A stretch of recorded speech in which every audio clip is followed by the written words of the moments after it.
As my spouse spoke those devastating words, I could scarcely believe what I'd heard.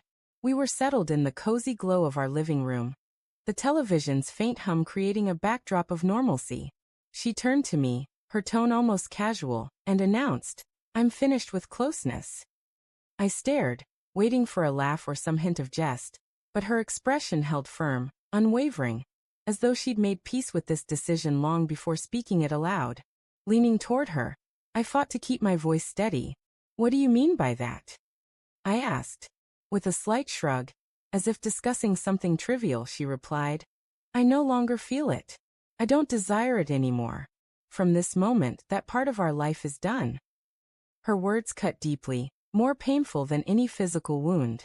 For years, we'd shared every joy and hardship, building a life together. Now, she was casting aside the foundation of our bond, as if it meant nothing. I sat there, unable to speak, my pulse racing, my throat dry. A rush of memories flooded my mind. Sacrifices I'd made, nights spent soothing her, dreams we'd woven together. In a single sentence, she was unraveling our intimacy. Fury stirred within me, but a heavier, more overwhelming sorrow soon took its place. I asked if something had triggered this, if I'd wronged her, or if there was another reason.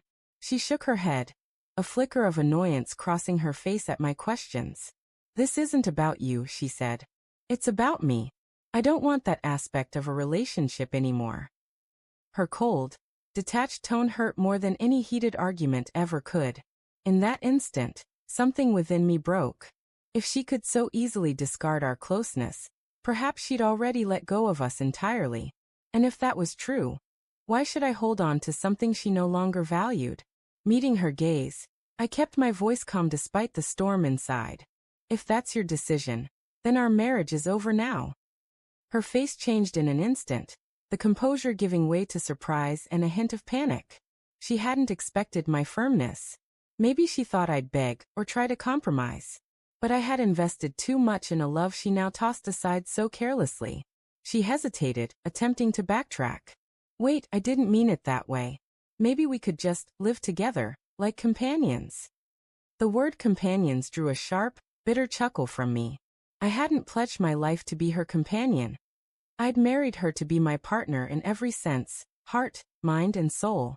Standing up, my hands shook, but my determination held strong. "I won't remain in a marriage without love. I gave you my all, and you're saying you don't want it. If that's your choice, this is mine." The silence that followed was denser than any argument we'd ever had. Tears glistened in her eyes as she asked if I was really willing to throw everything away over this. But I reminded her that she had taken the first step to dismantle our life together. I didn't end our marriage, her declaration did. I was simply acknowledging its weight. The weeks that followed melted into a blur of packing bags, dividing belongings, and signing papers. Each action felt like ripping away a piece of my heart. Yet strangely, I also felt a sense of release. For the first time in what felt like forever, I wasn't bound to empty vows or distant affection. When friends and family asked why our marriage dissolved so suddenly, I never revealed her precise words. Only that a relationship fades when one partner stops valuing its core. No amount of pretending can bring it back to life. Months later, I came to see that leaving was the bravest decision I'd ever made. Staying would have trapped me in a shadow of a life, always chasing fleeting glimpses of connection. Walking away opened the door to finding someone who cherishes closeness, partnership, and love as deeply as I do.